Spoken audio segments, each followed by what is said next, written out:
Ora, boa tarde. Nos últimos tempos, muitas pessoas me têm perguntado porque é que devem comprar elétricos, cada vez se fala mais em comprar veículos elétricos, porque é que se deve comprar um carro elétrico. Não há o problema de trocar o meu carro a combustão pelo carro elétrico, pois onde é que o carrego, como é que carrego, e quando as baterias estiverem gastas ou derem problemas, quanto é que isso vai custar? Há muita confusão e nem sempre os vendedores de automóveis têm capacidade ou conhecimento ou tiveram a formação ou estão interessados em conseguir explicar isso às pessoas. Portanto, acho que nós que temos carros elétricos, e no meu caso eu tenho carros elétricos desde há 4 anos e qualquer coisa, acho que somos uma parte ativa na elucidação das pessoas. E como já o faço de uma maneira muito informal, nos amigos que me questionam e que tentam tirar dúvidas comigo, achei por bem fazer uns vídeos para tentar ajudar se calhar mais gente e pessoas que eu não conheço eventualmente. Para mim o carro elétrico tem uma grande vantagem logo à partida, é o ambiente. Apesar de muito se falar que a extração do lítio e futuramente a reciclagem das baterias vão fazer muito pior ao planeta do que faz o carro elétrico, a verdade é que não é verdade. Isso não é inteiramente verdade. Há muitos interesses por trás desses estudos, como já sabemos, e nós sabemos que a maior parte dos carros elétricos já são feitos de uma maneira muito mais sustentável e já têm precavido essa situação da reciclagem das baterias. Outra questão é, ok, mas o que é que afeta a minha condução ou a minha pequena produção de CO2 do meu carro a combustão quando os navios de cruzeiro continuam a gastar milhares e milhares de litros de combustível, os aviões também. Isso também é verdade. Agora, é a nossa pequena contribuição. Claro que nós não queremos mudar os carros elétricos todos, mudar o parque automóvel para carros elétricos do dia para a noite, até porque isso não seria execuível.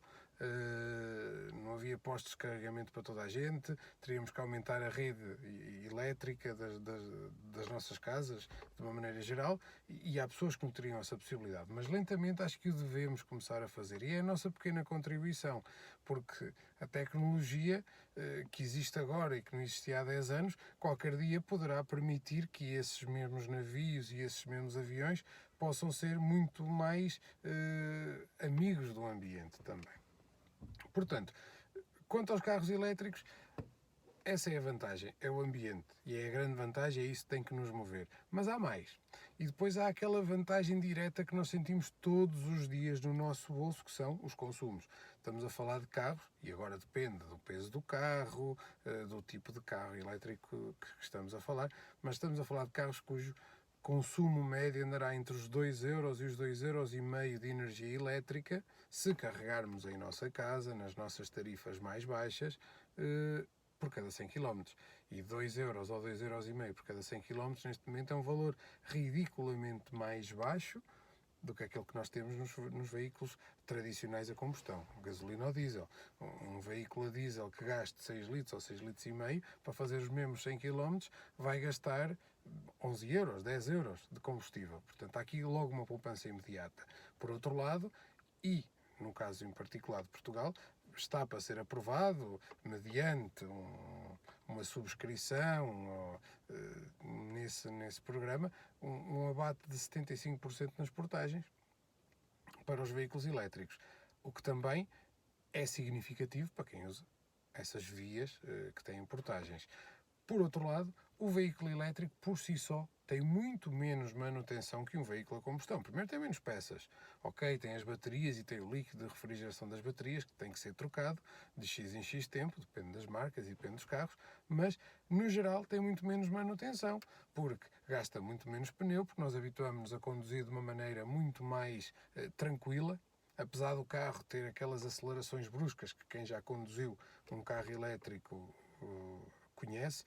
A verdade é que isso é fogo de vista e vamos usar isso algumas vezes e depois no dia a dia não vamos estar a usar essa funcionalidade, vamos usar o carro de uma maneira muito mais tranquila, portanto estamos muito menos sujeitos a desgaste das peças, nomeadamente dos pneus, as pastilhas de travão gastam-se muito menos porque o carro, por serem regenerativos, ou seja, quando nós desaceleramos, essa energia gerada pela desaceleração retorna para as baterias. Isso também faz com que não seja preciso aplicar tanta força no travão. O travão basicamente é para imobilizar o carro ou para uma travagem de emergência e, portanto, as pastilhas de travão também são trocadas muito mais espaçadamente e a manutenção em si também é mais económica. Apesar de o custo da mão de obra à hora nos carros elétricos ser mais cara, no geral, as manutenções são bastante mais baratas. Eu tenho essa experiência nos 2 carros elétricos que tenho, que a manutenção é irrisória quando comparado com os carros a combustão que tinha. Outra questão é a tecnologia que está por detrás do carro elétrico. Normalmente são carros tecnologicamente mais avançados do que o mesmo carro não elétrico. Porquê? Porque nos permite ter um controle diferente do carro. Nós temos uma aplicação que controla o estado da bateria, o estado do carregamento, onde podemos otimizar esse carregamento, onde podemos programar esse carregamento e planear o carregamento, coisa que não é necessário nos outros veículos e, portanto, a tecnologia que está envolvida nestes carros é diferente.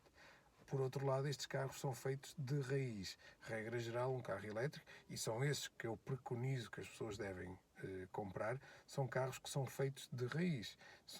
A plataforma é feita de raiz e, portanto, acabam por ser carros muito mais no edge da tecnologia, estão no topo da tecnologia.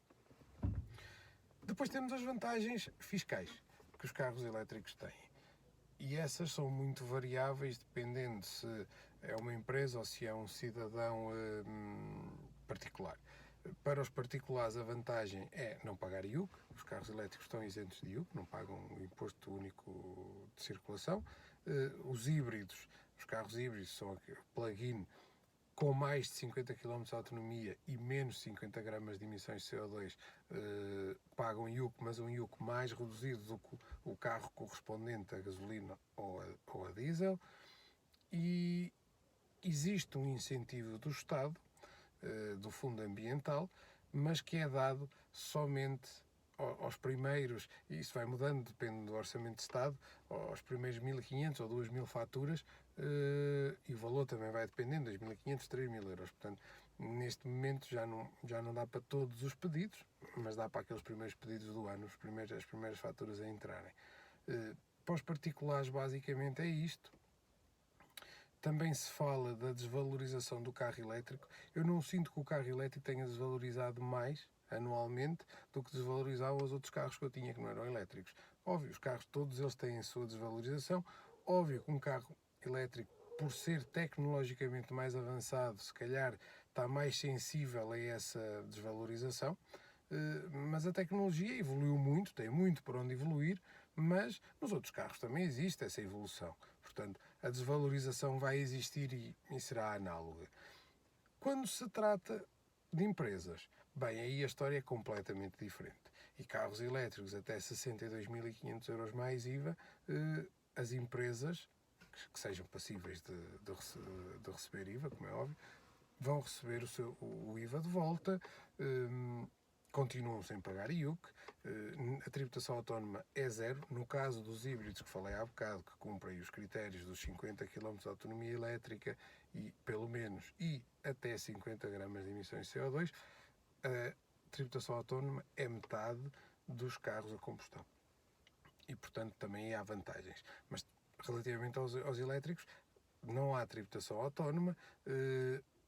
O preço total do carro abate em sede de IRC durante o período de depreciação dos 4 anos, coisa que não acontece com os outros veículos. Há um teto máximo. Neste, o teto máximo é o preço do carro, dos tais 62.500 euros. Portanto, estamos a falar de uma série de vantagens que existem para as empresas, para também as empresas poderem adquirir. Por outro lado, a maior parte das empresas tem a possibilidade de poder, durante a noite, quando os funcionários vão para casa, poderem carregar esses carros e de manhã, quando chegarem ao seu local de trabalho, o carro estará carregado. Portanto, é mais uma vantagem que tem, e usufruir de tarifas energéticas bem mais favoráveis do que carregar durante o dia ou do que carregar eventualmente fora de casa. Portanto, há muitas vantagens e há que explorar essas vantagens todas e há que equacioná-las na altura da compra de um carro. Eu não digo que agora vamos trocar todos os nossos carros por veículos elétricos, não, acho que a transição tem que ser gradual, mas se estamos a pensar comprar um carro, temos que equacionar um elétrico. O ambiente obriga-nos a equacionar um elétrico. E quando começamos a fazer esse pensamento, provavelmente vamos acabar por comprar um elétrico, vamos fazer as contas e pelas contas ele vai ser bastante mais rentável do que o carro a combustão. E vamos chegar a um ponto em que vamos deixar de ter medo dos carregamentos e a ansiedade do estado da bateria.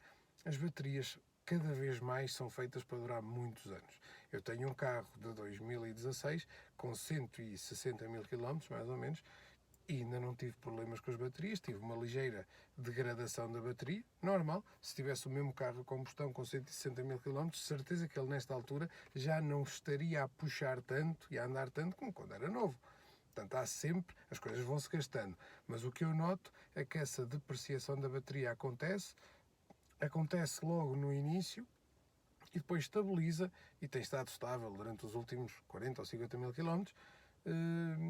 E quando temos de trocar as baterias, e eventualmente isso vai acontecer, não temos de trocar as baterias todas. As baterias vêm em packs e muito provavelmente teremos de trocar um pack de baterias, ou 2, ou 3, ou os que forem, não teremos de trocar a bateria inteira. E nessa altura, o que já poupamos em manutenções, eu já nem digo em combustíveis, mas o que já poupamos nas manutenções preventivas dos carros, vai nos dar para pagar essas baterias e se calhar ainda poupamos dinheiro. E temos que nos lembrar que um carro a combustão tem correias de distribuição ou correntes, os que ainda têm, tem os turbos que avariam, tem uma série de coisas que também podem avariar e que num carro elétrico não existem. Portanto, não vamos pôr o ónus só nas baterias, quando os carros a combustão também têm problemas, como todos sabemos. Portanto, há que equacionar e os carros elétricos cada vez mais têm que entrar na equação e têm que entrar nas nossas escolhas. E depois, nada melhor do que fazer contas e experimentar. Hoje em dia, quase todas as marcas têm carros elétricos e as que não têm vão ter no próximo ano. E nos próximos 2 anos, certamente todas.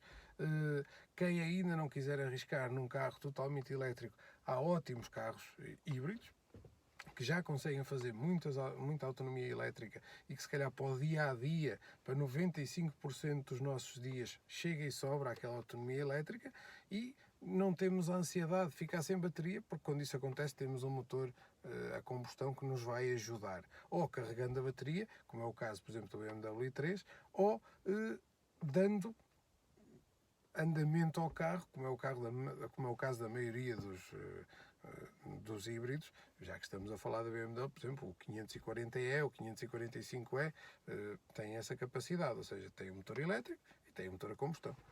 Quando esgota o elétrico, liga a combustão. Mas ainda assim, podendo optar por um 100% elétrico, eu acho que é o caminho a seguir. E há uma outra vantagem que nos estamos a esquecer, que toda a gente acha que é uma desvantagem no início, mas com o passar dos quilómetros nós começamos a perceber que é uma vantagem, que é o silêncio. O silêncio. Eu compreendo que quem tenha aqueles V8s, V12s, com aquelas bandas sonoras fantásticas como tu faz, se calhar vão sentir a falta desse barulho. Mas quem tem um carro normal, conforme eu tinha a combustão, se calhar até vai agradecer o silêncio.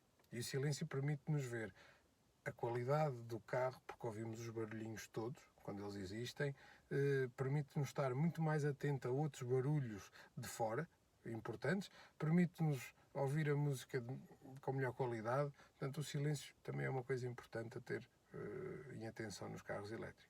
Obrigado.